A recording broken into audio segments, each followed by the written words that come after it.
এবারে ডেকে নিচ্ছি আরো একজন মেধাবী এবং ছোট্ট প্রতিযোগী হাফেজ হুজাইফা আহমদকে। আসসালামু আলাইকুম ওয়া রাহমাতুল্লাহি ওয়া বারাকাতুহু। ওয়া আলাইকুম আসসালাম ওয়া রাহমাতুল্লাহি ওয়া বারাকাতুহু। হুজাইফা কেমন আছো? জি আলহামদুলিল্লাহ। উস্তাদ জি আপনি কেমন আছেন? আলহামদুলিল্লাহ, আল্লাহর শুকর। মনটা ভালো তো তোমার? জি ইনশাআল্লাহ।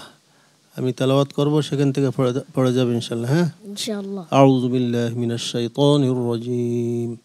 وقال إنما اتخذتم من دون الله أعوذ بالله من الشيطان الرجيم. بسم الله الرحمن الرحيم. وقال إنما اتخذتم من دون الله أوثانا مودة بينكم في الحياة الدنيا ثم يوم القيامة يكفر بعضكم ببعض ويلعن بعضكم بعضا ومأواكم النار وما لكم من ناصرين. فآمن له لوط وقال إني مهاجر إلى ربي إنه هو العزيز الحكيم.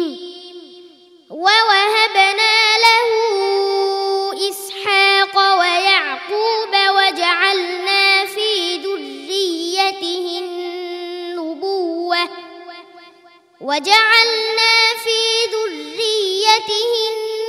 النبوة والكتاب وآتيناه أجره في الدنيا وإنه في الآخرة لمن الصالحين. ولوطا إذ قال لقومه إنكم لتأتون الفاحشة ما سبقكم بها من أحد من العالمين. أئنكم لتأتون الرجال وتقطعون السبيل وتأتون في ناديكم المنكر. فما كان جواب قومه إلا أن قالوا ائتنا بعذاب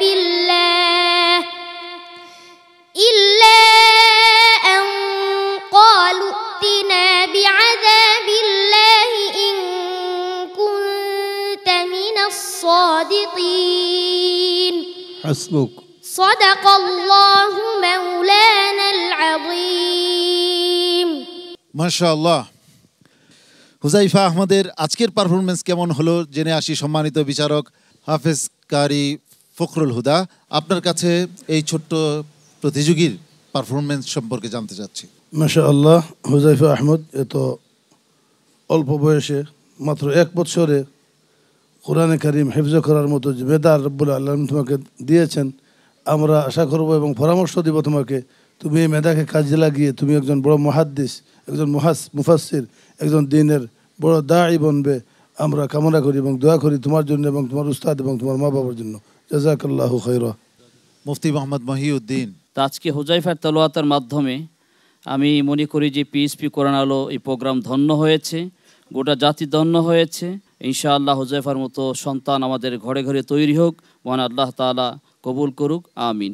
হুজাইফা আহমদ, আশা করি আজকে যদি তুমি টিকে যাও সামনে আরো অনেক ভালো করবে, জনগণের হৃদয়কে জয় করে নেবে ইনশাআল্লাহ।